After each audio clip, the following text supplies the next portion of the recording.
Rocket rising north east के इस भव्य मंच पर हूं तो मन में गर्व है,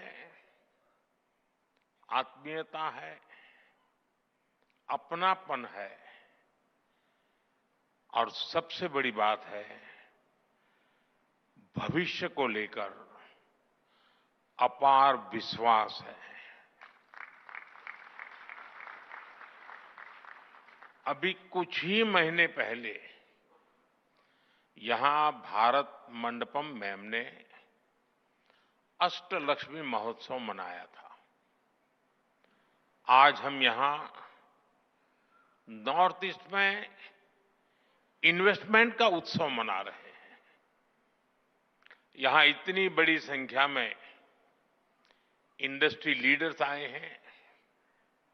ये दिखाता है कि नॉर्थ ईस्ट को लेकर सभी में उत्साह है, उमंग है और नए नए सपने हैं।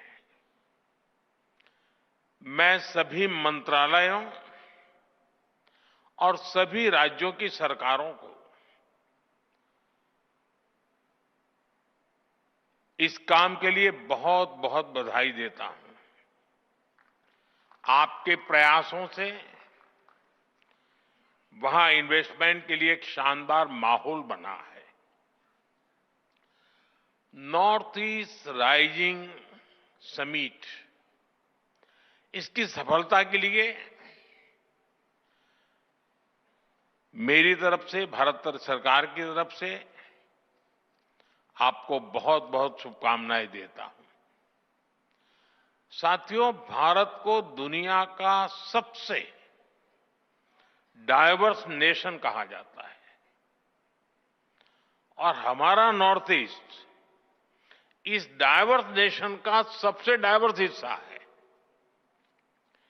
ट्रेड से ट्रेडिशन तक, टेक्सटाइल से टूरिज्म तक, नॉर्थ ईस्ट की डाइवर्सिटी ये उसकी बहुत बड़ी स्ट्रेंथ है। नॉर्थ ईस्ट यानी बायो इकोनॉमी और बाम्बू, नॉर्थ ईस्ट यानी tea production and petroleum, north east यानी sports and skill, north east यानी इको टूरिज्म का इमर्जिंग हब, नॉर्थ ईस्ट यानी ऑर्गेनिक प्रोडक्ट की नई दुनिया, नॉर्थ ईस्ट यानी एनर्जी का पावर हाउस। इसलिए नॉर्थ ईस्ट हमारे लिए अष्टलक्ष्मी है। अष्टलक्ष्मी के इस आशीर्वाद से नॉर्थ ईस्ट का हर राज्य कह रहा है हम निवेश के लिए तैयार हैं, हम नेतृत्व के लिए तैयार हैं। साथियों, विकसित भारत के निर्माण के लिए पूर्वी भारत का विकसित होना बहुत जरूरी है और नॉर्थ ईस्ट पूर्वी भारत का सबसे अहम अंग है। हमारे लिए इसका मतलब सिर्फ एक दिशा नहीं है, हमारे लिए ईस्ट का मतलब है empower, act, strengthen and transform. पूर्वी भारत के लिए यही हमारी सरकार की नीति है। यही पॉलिसी, यही प्रायोरिटी आज पूर्वी भारत को, हमारे नॉर्थ ईस्ट को ग्रोथ के सेंटर स्टेज पर लेकर आई है। साथियों, पिछले 11 वर्षों में जो परिवर्तन नॉर्थ ईस्ट में आया है वो केवल आंकड़ों की बात नहीं है। इस जमीन पर महसूस होने वाला बदलाव है। हमने नॉर्थ ईस्ट के साथ केवल योजनाओं के माध्यम से रिश्ता नहीं जोड़ा, हमने दिल से रिश्ता बनाया है।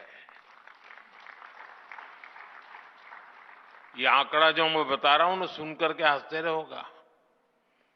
700 टाइम, 700 से ज्यादा बार हमारे केंद्र सरकार के मंत्री नॉर्थ ईस्ट गए हैं। और मेरा नियम जाकर के आने वाला नहीं था, नाइट स्टे करना कंपलसरी था। उन्होंने उस मिट्टी को महसूस किया, लोगों की आंखों में उम्मीद देखी और उस भरोसे को विकास की नीति में बदला। हमने इंफ्रास्ट्रक्चर को सिर्फ ईंट और सीमेंट से नहीं देखा, हमने उसे इमोशनल कनेक्ट का माध्यम बनाया है। हम लुक ईस्ट से आगे बढ़कर एक्ट ईस्ट के मंत्र पर चले और इसी का परिणाम आज हम देख रहे हैं। एक समय था जब नॉर्थ ईस्ट को सिर्फ फ्रंटियर रीजन कहा जाता था, आज ये ग्रोथ का फ्रंट रनर बन रहा है। साथियों, अच्छा इंफ्रास्ट्रक्चर टूरिज्म को अट्रैक्टिव बनाता है। जहां इंफ्रास्ट्रक्चर अच्छा होता है, वहां इन्वेस्टर्स को भी एक अलग कॉन्फिडेंस आता है। बेहतर रोड्स, अच्छा पावर इंफ्रास्ट्रक्चर और लॉजिस्टिक नेटवर्क किसी भी इंडस्ट्री की बैकबोन है। ट्रेड भी वहीं ग्रो करता है जहां सीमलेस कनेक्टिविटी हो, यानी बेहतर इंफ्रास्ट्रक्चर हर डेवलपमेंट की पहली शर्त है, उसका फाउंडेशन है। इसलिए हमने नॉर्थ ईस्ट में इंफ्रास्ट्रक्चर रिवॉल्यूशन शुरू किया है। लंबे समय तक नॉर्थ ईस्ट अभाव में रहा, लेकिन अब north east land of opportunities बन रहा है। हमने नॉर्थ ईस्ट में कनेक्टिविटी इंफ्रास्ट्रक्चर पर लाखों करोड़ रुपए खर्च किए हैं। आप अरुणाचल जाएंगे तो सेला टनल जैसे इंफ्रास्ट्रक्चर आपको मिलेगा। आप असम जाएंगे तो भूपेन हजारिका ब्रिज जैसे कई मेगा प्रोजेक्ट दिखेंगे। सिर्फ एक दशक में नॉर्थ ईस्ट में 11,000 किलोमीटर के नए हाईवे बनाए गए हैं